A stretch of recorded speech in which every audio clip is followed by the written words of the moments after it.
एक गांव में कनुआ नाम का एक नाई रहा करता था, जो अपने आप को गांव का सबसे ज्यादा चतुर और चालाक समझता था। एक दिन वह अपनी दुकान में गांव की मुखिया की शेव करते हुए मुखिया को बहुत गौर से देखे जा रहा था। क्या बात है कनुआ नाई, आज तेरा ध्यान दाढ़ी बनाने पर कम, मुझे देखने पर ज्यादा है। कितने बार कहा है आपसे मुखिया जी कि मुझे सिर्फ कनुआ कहा कीजिए, मेरे नाम के आगे नाई मत लगाया करिए। क्यों, अपने नाम के आगे नाई लगाते हुए तुझे शर्म आती है क्या? ऐसी बात नहीं है मुखिया जी, लोग अपने नाम के आगे अपनी जाति लगाते हैं, अपना पेशा नहीं। अबे ये क्यों नहीं कहता कि तुझे अपने नाम के आगे नाई लगाते हुए शर्म आती है?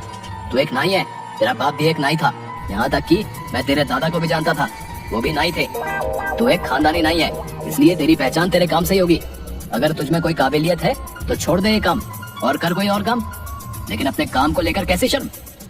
अब आपको क्या बताऊं मुखिया जी, मुझे मेरे इसी पेशे से कितनी परेशानी उठानी पड़ रही है, मैं आपको बता नहीं सकता। कैसी परेशानी? मेरी उम्र 40 वर्ष की हो चुकी है, लेकिन कोई भी लड़की मुझसे विवाह करने के लिए तैयार ही नहीं। हाँ मुझे पता है, क्योंकि तुझे लड़की सुंदर चाहिए, जबकि तूने कभी अपनी शक्ल आईने में नहीं देखी। एक बार मेरे कहने पर अपनी शक्ल आईने में गौर से जरूर देखना। शक्ल का मैं इतना भी बुरा नहीं हूँ मुखिया जी।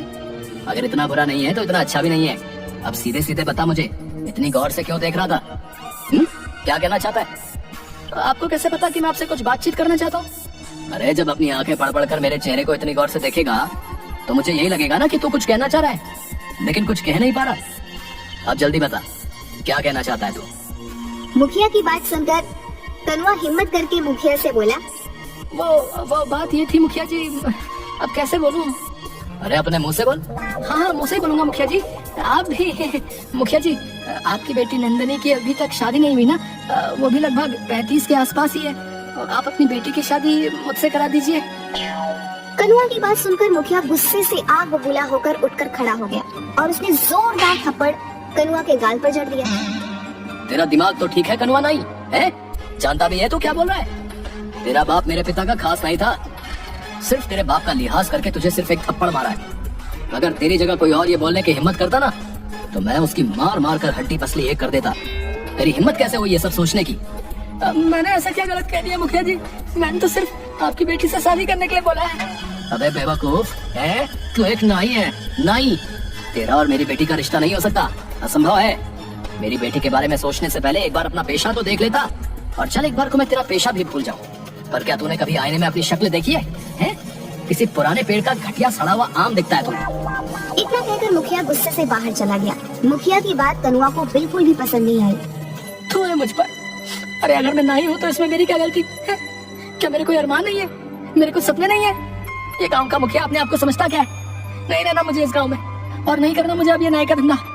अब तो मैं किसी जमींदार की बेटी से ही विवाह करूंगा, और अब इस गांव में कुछ बनकर ही लौटूंगा। हाँ।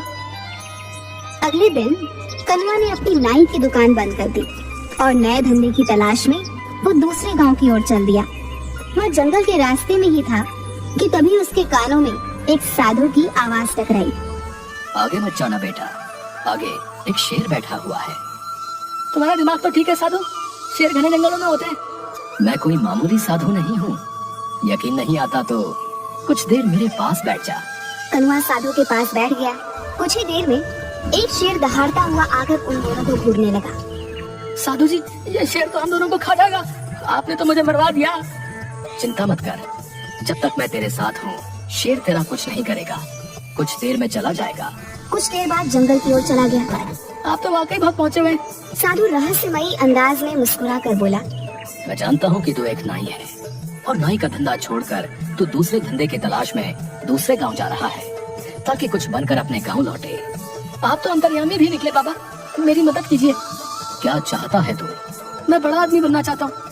मैं चाहता हूँ कि मेरा विवाह किसी बड़े परिवार की कन्या से हो, लेकिन मेरे काम को देखते हुए कोई भी बड़ा परिवार अपनी बेटी का विवाह मुझसे नहीं करता। इसीलिए मैंने अपना गांव छोड़ दिया, क्योंकि वहाँ से मुझे नाई नाई बोलकर ही पुकारते हैं, और इसी वजह से मैं 36 वर्ष तक की उम्र में कुंवारा हूँ। ठीक है, मैं तेरी मदद करने के लिए तैयार हूँ, लेकिन मैं तुझे अपनी मायावी शक्ति से धन दौलत तो नहीं दे सकता। मैं आपकी बात का मतलब नहीं समझा। मैं तुझे एक शक्ति दे सकता हूँ। कैसी शक्ति साधु जी?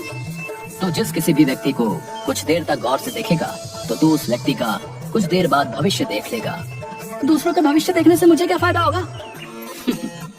खुद को बहुत चतुर समझता है ना, तो अपनी चतुराई से इस शक्ति का फायदा उठा ले। मगर याद रखना, अगर तू मेरी दी हुई शक्ति का फायदा अपनी चतुराई से उठाने में कामयाब हो जाता है तो ये कभी मत भूलना कि तेरा अतीत क्या था। क्या मतलब कि तू एक नाई था। और हाँ, मेरी दी हुई शक्ति का प्रयोग तू सिर्फ अपने जीवन में 2 बार कर सकता है। इतना कहकर साधु मुस्कुराता हुआ वहाँ से चला गया। कनुआ एक दूसरे गांव में चला गया। वो सुबह से लेकर शाम तक गांव वालों को देखता रहा कि तभी उसकी नजर गांव में बनी एक कोठी पर पड़ी। वो कोठी उस गांव के जमींदार रमेश की थी। रमेश अपनी कोठी के बाहर एक शहरी व्यक्ति से अपनी एक जमीन का सौदा कर रहा था। कनुआ उस जमींदार को गौर से देखने लगा। कुछ देर बाद गौर से देखने के बाद कनुआ की आंखों में चमक आ गई। वह दौड़ता हुआ जमींदार के पास चला गया। इस सौदे को रोक दीजिए जमींदार साहब, ये सौदा आपके लिए सही नहीं है। कौन हो तुम और ये कैसी बातें कर रहे हो तुम? कहीं तुम पागल तो नहीं हो गए? तुम जानते भी हो कि ये सौदा करोड़ों का है। मेरा नाम कनुआ है। मैं कुछ दिन पहले ही विदेश से हिंदुस्तान आया था, मगर ट्रेन में मेरा किसी ने पासपोर्ट, मेरे सारे पैसे सब चुरा लिए। तब से मैं ऐसे ही उस चोर को पकड़ने के लिए भटक रहा हूँ। देखिए, मैं भी एक बहुत बड़ा बिजनेसमैन रहा हूँ और मेरी नजर ये बता रही है कि आपके सामने ये जो व्यक्ति बैठा हुआ है ये धोखेबाज है। कनुआ की बात सुनकर रमेश की आंखों में क्रोध झलकने लगा।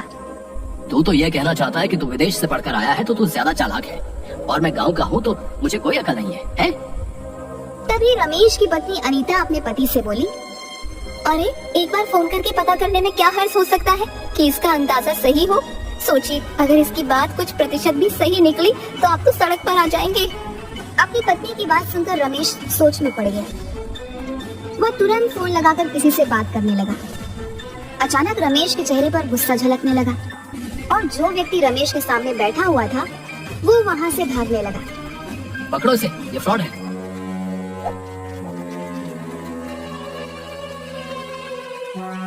कनुआ ने उस व्यक्ति को तुरंत पकड़ लिया।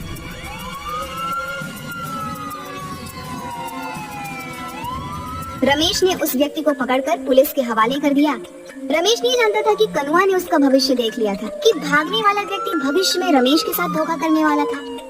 तुम्हारा बहुत बहुत शुक्रिया कनुआ, आज तुम्हारी वजह से मैं बर्बाद होने से बच गया। वैसे तुम कहाँ ठहरे हुए हो? बस ऐसे ही आवारा फिर रहा हूँ। आज से तुम मेरे घर पर रहोगे और मेरे कारोबार में हाथ बटाओगे। मुझे तुम्हारे जैसे ईमानदार और अच्छे व्यापारी की सख्त जरूरत है। कनुआ उस दिन से रमेश के घर पर रहने लगा। रमेश की बेटी दिव्या को कनुआ पसंद करने लगा था।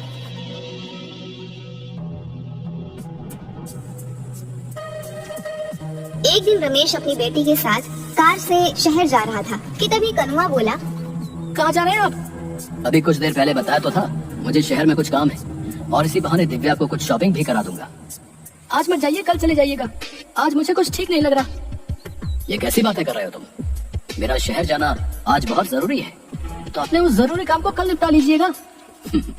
कनुआ, तुम व्यापारी अच्छे हो, लेकिन अब तो तुम ऐसे बातें कर रहे हो जैसे कि तुम फ्यूचर देख सकते हो और तुम्हें पहले से ही आभास हो गया है कि आज मेरे साथ कुछ सही नहीं होने वाला। रमेश की बात सुनकर कनुआ बुरी तरीके से घबरा गया। सच तो यही था कि कनुआ ने रमेश का भविष्य देख लिया था। वो जानता था कि कुछ देर बाद रमेश का एक्सीडेंट हो जाएगा।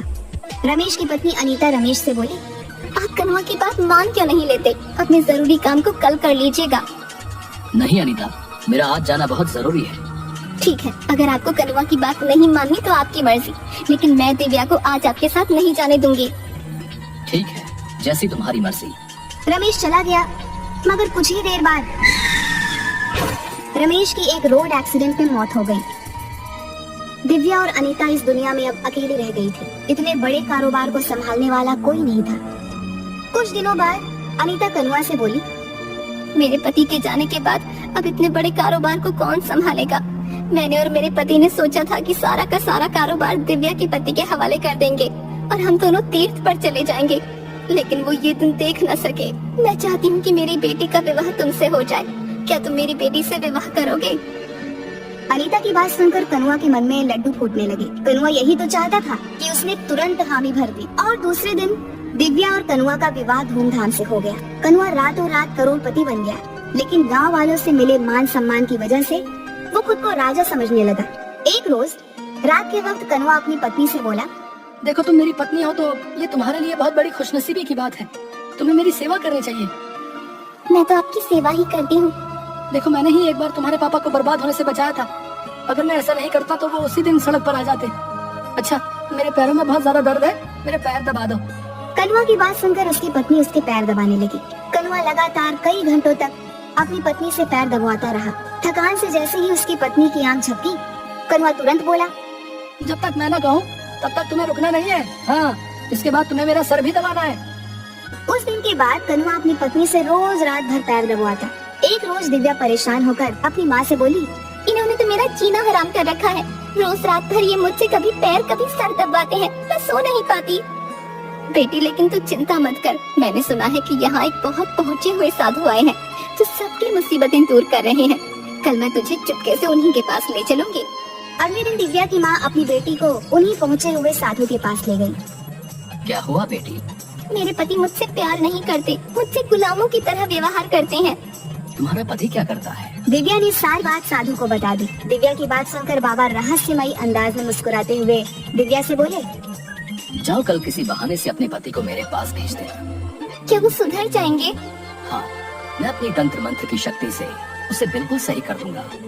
कल के बाद वो तुम्हारी किसी भी बात से इनकार नहीं कर पाएगा। दिव्या और उसकी माँ खुश हो गयी।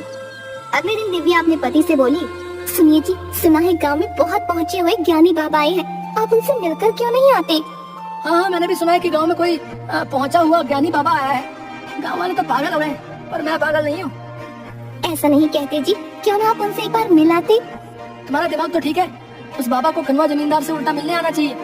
भला मैं वहाँ क्यों जाऊँ? मैं वहाँ पर नहीं जाऊँगा। दिव्या मुँह लटकाकर फिर से साधु के पास चली गयी। बाबा वो तो आने को तैयार ही नहीं, वो तो उल्टा मुझसे ये कह रहे हैं कि आपको उनसे मिलने जाना चाहिए। दिव्या की बात सुनकर साधु फिर से मुस्कुराता हुआ बोला, तो किसी बहाने से अपनी माँ के साथ कुछ देर के लिए दोपहर के वक्त यहाँ पर आ जाना।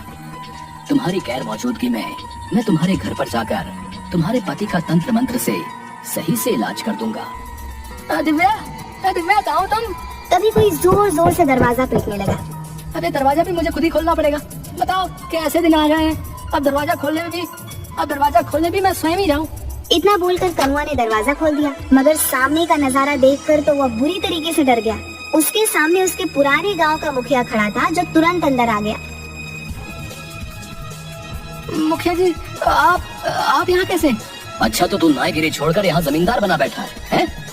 अगर मैं तेरी पत्नी और गांव वालों को बता दूं कि तूने कभी विदेश की शक्ल नक्शे में भी नहीं देखी, बल्कि तू एक नाई है, तो कभी सोचा है गांव वाले तेरे साथ क्या करेंगे?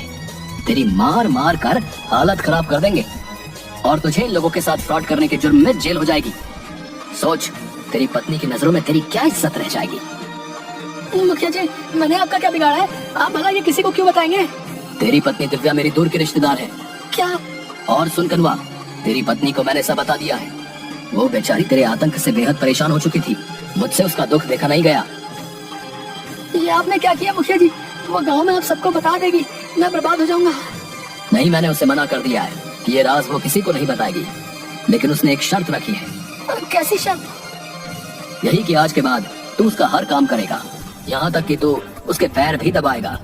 एक जिम्मेदार पति की तरह उसे पत्नी का दर्जा देगा, ना कि उसके साथ गुलामों की तरह व्यवहार करेगा। मुझे मंजूर है। ठीक है।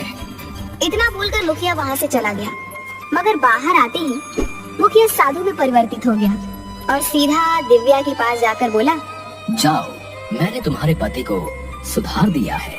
दिव्या खुश होती हुई वहाँ से चली गई। उसने घर जाकर देखा कि कनुआ डरा हुआ दिव्या की ओर देख रहा था। अरे तुम आ गई प्रिया, थक गई होगी, लाओ मैं तुम्हारे पैर दबा दूं, लाओ लाओ। उस दिन के बाद से कनुआ नाई की सारी चतुराई धरी की धरी रह गई।